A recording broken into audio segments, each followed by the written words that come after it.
चलिए स्टार्ट करते हैं, कंटिन्यू करते हैं हमारे न्यूमेरिकल्स। आखिरी न्यूमेरिकल जो हुआ था ये था ना, the pressure in monoatomic gas. चलिए next.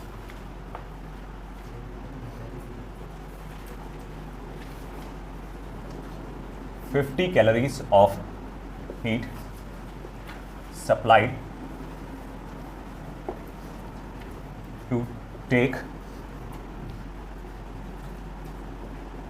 a system from state A to B through the path ACB is as shown in figure। is as shown in figure। तो डायग्राम कुछ इस तरह से बताया गया है। ये हमारा PV diagram, pressure volume diagram, और सिस्टम ए से बी पर गया है।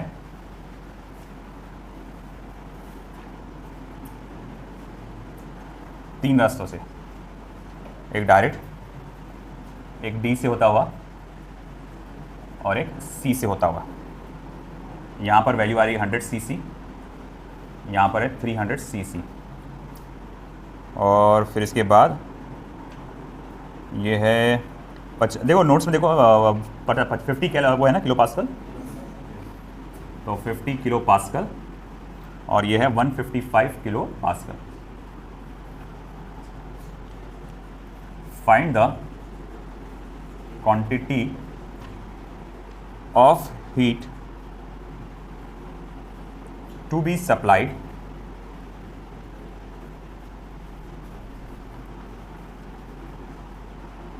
to take it from A to B via ADB।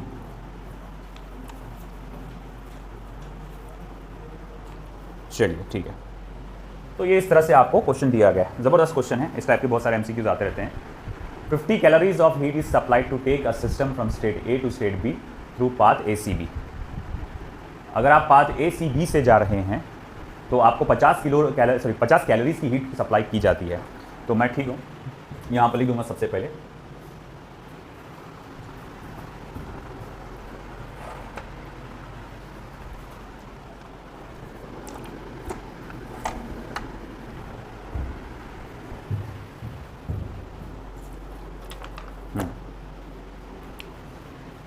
तो वही ठीक है। हमने भैया हीट कितनी सप्लाई की है, तो हमने हीट सप्लाई किए थे 50 कैलोरीज की, 50 कैलोरीज हीट अपने सप्लाई किए। किस रास्ते से? एसीबी। देखो हीट जो है पाथ डिपेंडेंट है, हीट और वर्क डन क्या है, पाथ डिपेंडेंट है, तो पाथ स्पेसिफाई करना जरूरी है, भले इंटरनल एनर्जी नहीं है ना। ठीक है चल भाई, ये मेरे पास ऑलरेडी है पहले से, अच्छी बात है। ओके, अगर मुझे कन्वर्ट करना रहा इसको जूल में, तो मैं 50 को 4.2 से मल्टीप्लाई करूँगा तो ये जूल में भी कन्वर्ट हो जाएगा। देखो करके क्या रहे हैं आंसर, 50 मल्टीप्लाई बाय 4.2, हाँ 21। 50 को 4 से मल्टीप्लाई कर तो 21 होता क्या, 210 जूल है ना। तो भैया 210 जूल। अब ऐसा कि चलो ठीक है, ये आ गया हीट सप्लाइड। अब हमको निकालना है work done in the path A C B. तो उसको कैसे निकालेंगे? तो work done in the path A C plus work done in the path C B. आया ना, समझ में आया कि नहीं आया? अरे दो रास्ते ना, ए सी सी बी, तो work done in the path A C, work done in the path C B. अब work done in the path A C कैसे कैलकुलेट करेंगे? इसके नीचे का एरिया निकाल के, है ना। अच्छा ठीक है, यहाँ से लेकर यहाँ तक का ये लेंथ कितना है बताओ तो जरा, 200 cc। अरे हाँ या ना, समझ रहा है कि नहीं समझ रहा? अरे सर ये कैसे आया? अरे भैया ये 300, ये 100, 300 में से 100 गया 200 cc। अच्छा इसको ऐसा में कन्वर्ट कर दो, 200 इंटू 10⁻⁻6 यानी 2 इंटू 10⁻⁻4 मीटर क्यूब। सही है ना, है कि नहीं? अच्छा ठीक है। अच्छा ये ज़रा बताएंगे यहाँ से लेकर यहाँ तक की लंबाई कितनी आएंगी फिर? 50 है ना, ये 0 है ना, यहीं तक के चाहिए ना अपने को, 50 किलो पास्कल यानी कि 50 इंटू 10⁻³ पास्कल। तो भैया देखो वर्क डन इन ए सी पता चल गया। बोले कैसे? इस लेंथ को मल्टीप्लाई करो इस ब्रेथ से, तो वो है 2 इंटू 10⁻⁻⁴ मल्टीप्लाई बाय 50 इंटू 10⁻3। ये वर्क डन बाय AC आ गया। अच्छा, वर्क डन में CB क्या आएगा मेरे भाई? 0। अरे सीधी सीधी लाइन है, उसके नीचे का एरिया कितना आएगा? 0 आएगा ना। नोट्स पढ़ते कि नहीं पढ़ते है ना? भले मैंने बताया नहीं हो कि ऐसा ग्राफ रहा तो वर्क डन 0 होता, मगर नोट्स में दिया हुआ है ना, रीडिंग किया करो इसीलिए बोलते हैं। तो ये वर्क डन क्या आ जाएगा? 0। अब जरा बताना तो भाई क्या आएगा? 2 मल्टीप्लाई बाय 50 हो जाएगा 100 इंटू 10⁻⁻1 यानी कि 10 जूल। तो वर्क डन हमारा आ रहा है 10 जूल। आया समझ में? अब ये इतना तमाशा क्यों कर रहे हो भैया? ताकि हम इंटरनल एनर्जी निकाल सकें। बोले ऐसा क्यों? अरे तुम देखो तो सही, देखो delta U A C B को क्या लिख सकते हैं आप? Delta Q A C B plus W A C B. हाँ, तो लिख के फ़ायदा क्या? वैल्यू निकाल के क्या करोगे, है ना? चलो एक काम करते हैं, अपन इनको लिख लेते हैं value. Delta Q A C B कितना है? 210, और ये कितना है? 10। तो ये कितना हो जाएगा? 220 जूल। बट सर हमको तो कुछ और पूछा था, हीट सप्लाइड एडीबी, आप इंटरनल एनर्जी क्यों निकाल रहे हो?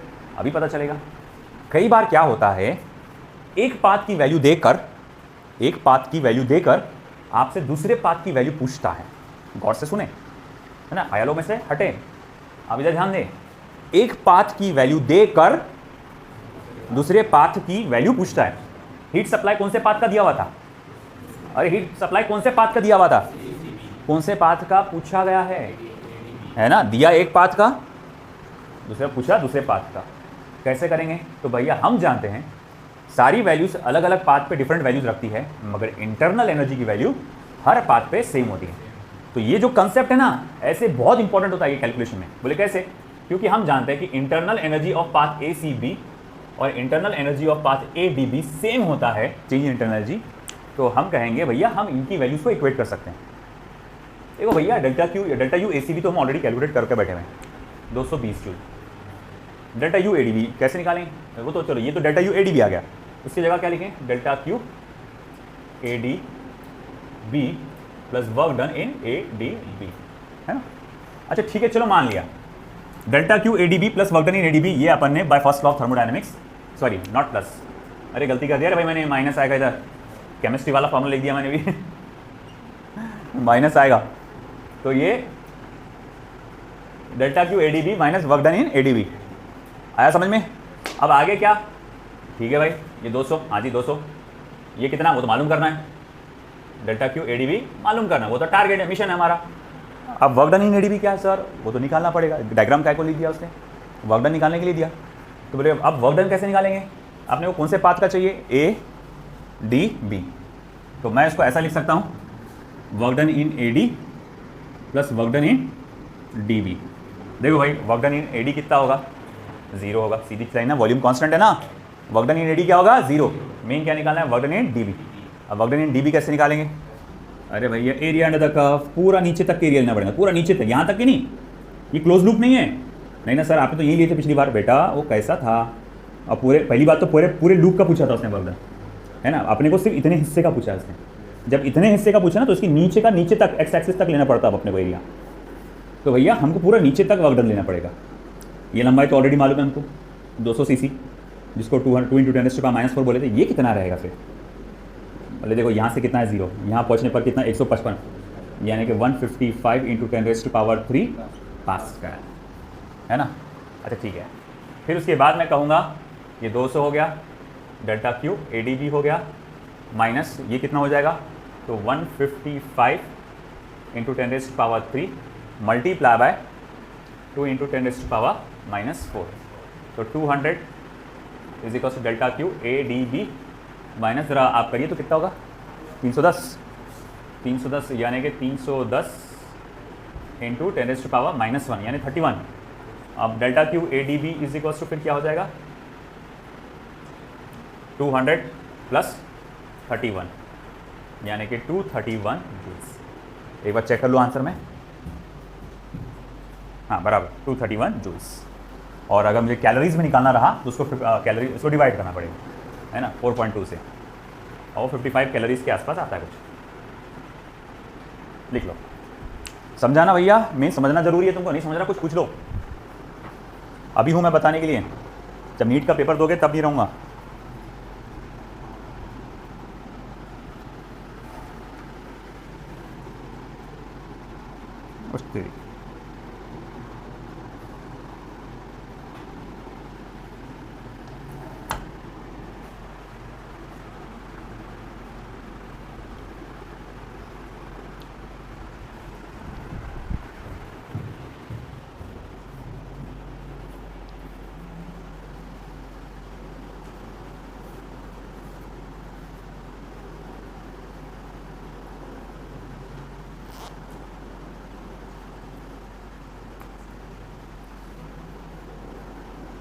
चलिए अगला क्वेश्चन लिखता हूँ जब तक मैं।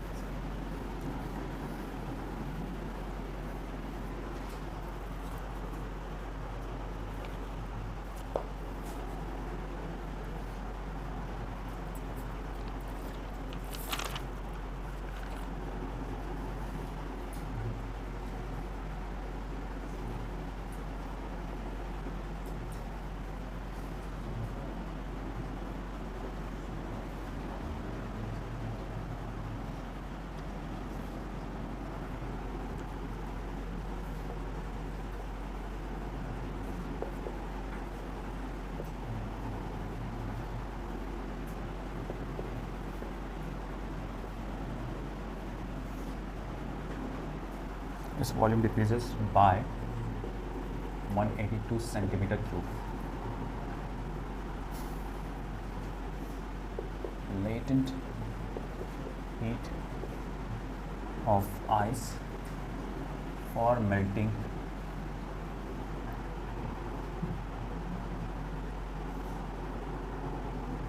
is 3.4 per 5 joule per kilogram. Find out by what value internal energy of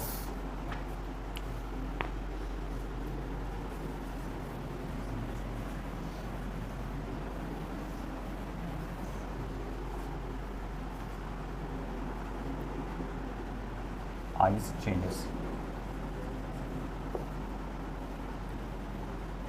when it melts at normal pressure and 0 degree Celsius temperature. Statement है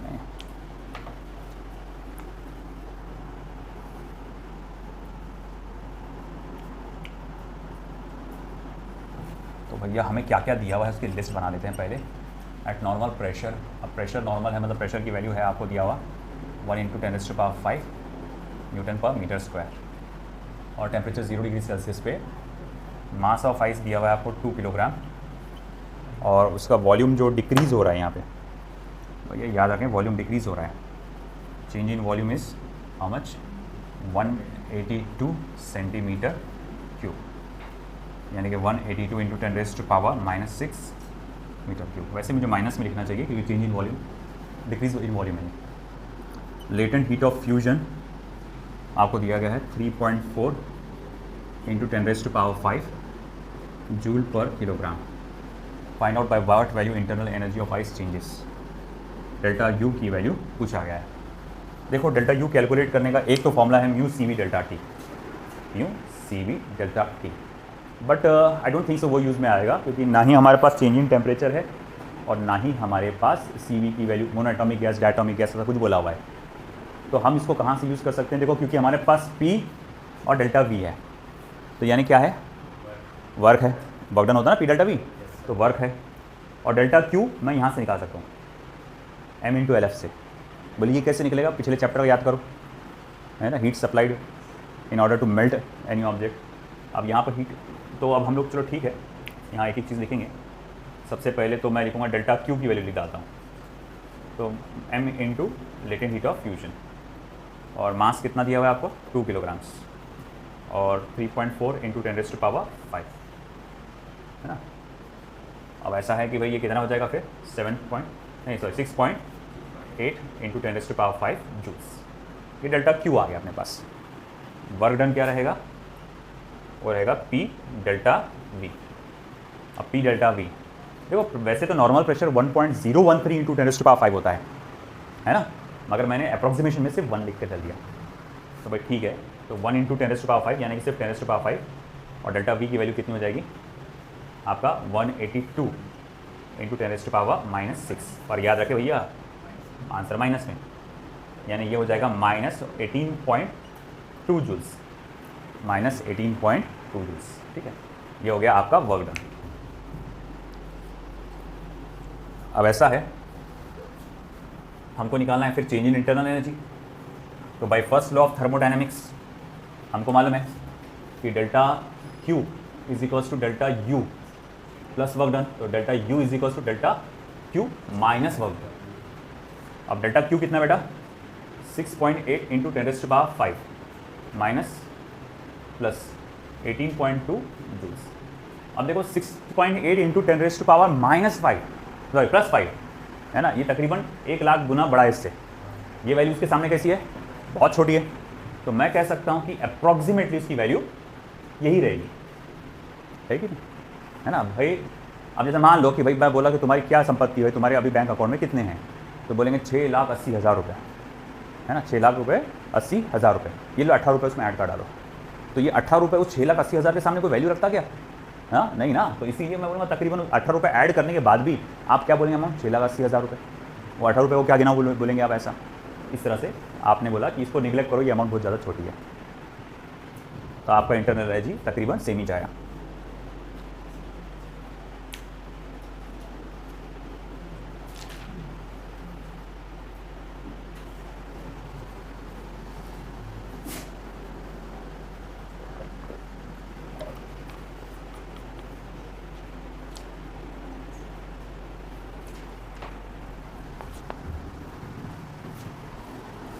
चलो इसी तरह इधर का हो गया ना। अगला क्वेश्चन कुछ इसी तरह से है।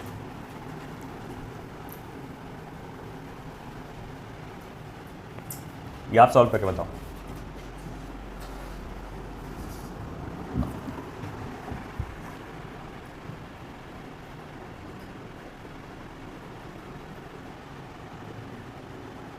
When water is boiled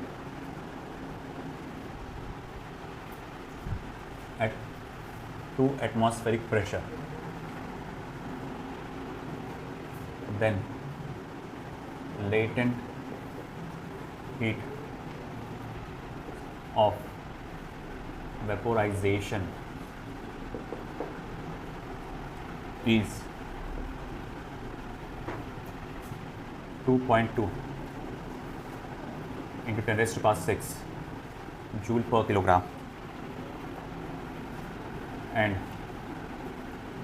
boiling point is 120 degrees Celsius. At this temperature,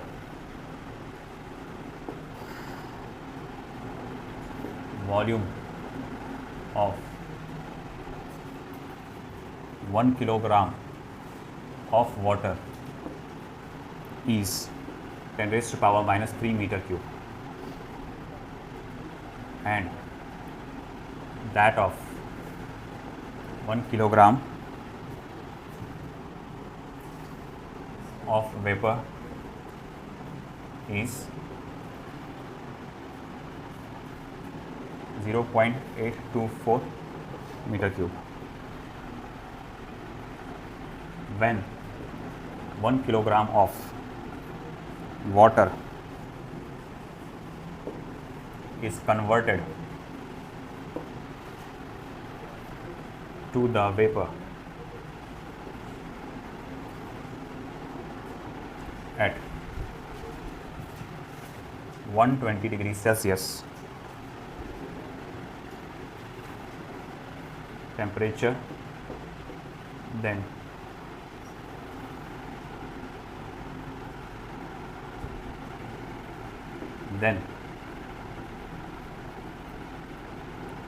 find the work done and increase in internal energy,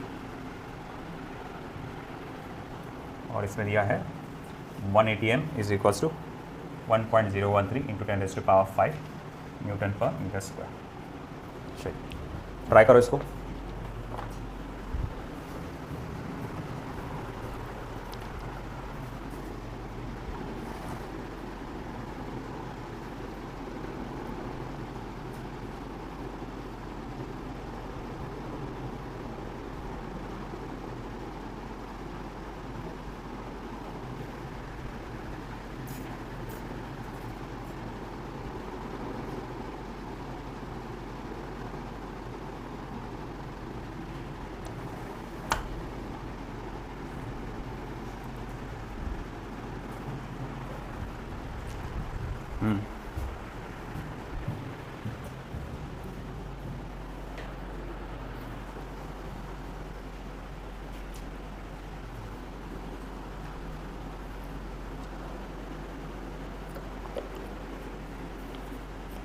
same तरीके से कुछ होगा वो। आपको इंटरनल एनर्जी निकाल पूछा हुआ है, तो वो डेल्टा यू कैसे निकालते हैं, delta Q minus work done. अब देखो वर्क डन कैसे निकालना है, डेल्टा क्यू कैसे निकालना है, यहाँ क्या हुआ, ये सारी बातों पे गौर करो। When water is boiled at 2 atmospheric pressure, है ना। पहले तो क्या करो, सारी गिवन चीज़ों को लिख डालो। जैसे कि प्रेशर कितना दिया हुआ है 2 atm, और अब अगर मैं मान लो ये वैल्यू डालता हूँ उसके अंदर, तो ये हो जाएगी 2.026 into 10⁵ newton per metre square. Latent heat of vaporisation कितना है 2.2 इंटू 10⁶ जूल पर किलोग्राम, ठीक है। And boiling point is 120 degree Celsius. अच्छा 120 डिग्री सेल्सियस पे मतलब मान लो वो बॉयल हो रहा है इस पर्टिकुलर प्रेशर पे। एट दिस टेम्परेचर जो दिया हुआ है वो दिया है 120 डिग्री सेल्सियस, ये बॉइलिंग पॉइंट दिया हुआ है इसका। Volume of 1 kilogram of water is 10⁻³ metre cube. तो 1 किलोग्राम ऑफ वाटर का वॉल्यूम जो है इसने दिया है 10⁻³ metre cube, okay. And that of 1 kilogram of vapour is 0.8। Volume of vapour कितना दिया हुआ है 0.824 मीटर क्यूब, ठीक है। मास ऑफ वाटर और मास ऑफ वेपर सेम है, ठीक है। When 1 kilogram of water is converted to the vapor at 120 degrees Celsius temperature, then find the work done and increase the internal energy, ठीक है। अब work done भी निकालना है और इंक्रीजिंग इंटरनल एनर्जी भी निकालना है, दोनों बातें आपको निकालना है।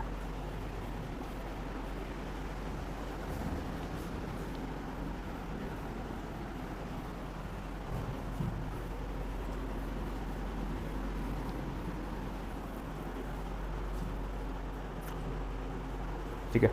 सबसे पहले तो हीट सप्लाई, आपने जो हीट सप्लाई किए उसकी वजह से क्या हुआ, पानी जो है भाप बन के उड़ गया, है ना।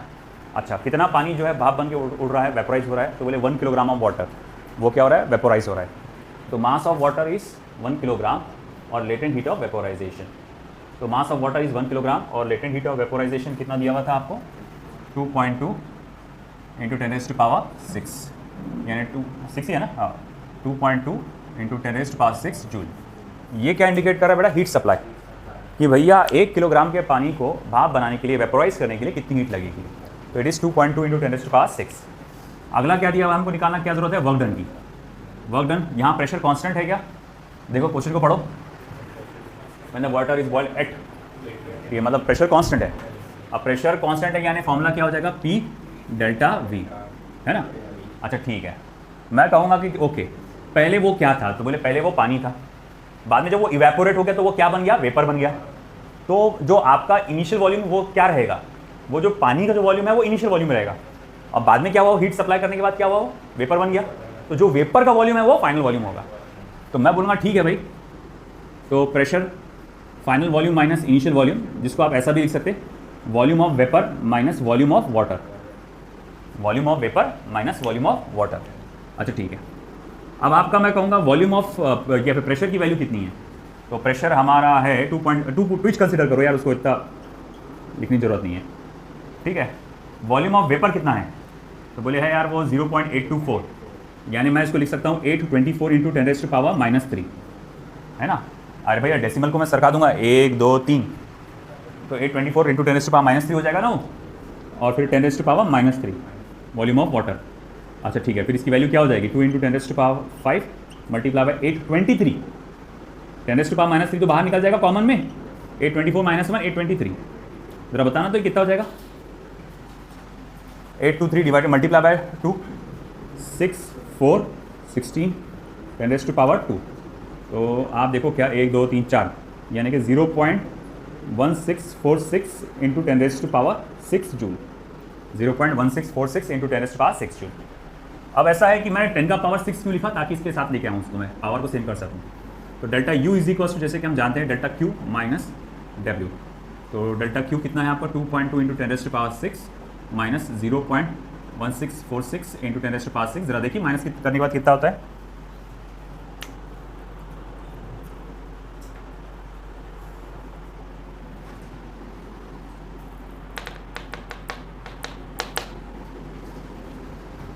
कितना हो रहा है?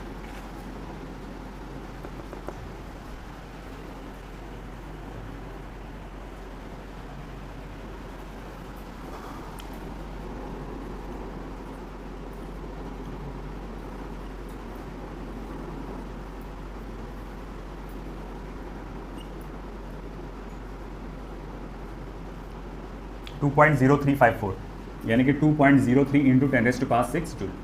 तो ये मेरे पास इंटरनल एनर्जी का चेंज आ गया, और वर्क डन तो शायद पहले निकल गया था, ये था वर्क डन 0.1646 या 1.646 इंटू 10⁵ आया समझ में, है ना? तो क्वेश्चन में बहुत घुमाया उसने टेम्परेचर देकर ये करके, कुछ नहीं, बेसिक सी बात जो है आपको जो बेसिक समझ में आया कि अपने को इंटरनल एनर्जी निकालना है। पहले तो देखो फोकस करो क्या निकालना है, वो कैलकुलेट करने के लिए आपको क्या क्या चीज़ों की ज़रूरत है, एक हीट सप्लाई और एक वर्क डन। अब हीट सप्लाई कैसे निकलेगा? बोले हीट सप्लाई आप कैसे कैलकुलेट कर सकते हैं भैया? यहाँ पर टेम्परेचर बढ़ सकता या फेस चेंज हो सकता। अब यहाँ पर चिल्ला चिल्ला के बोल रहा पहले पानी था बाद में भाप बन गया हो, तो यहाँ क्या हुआ? वेपोराइज हुआ।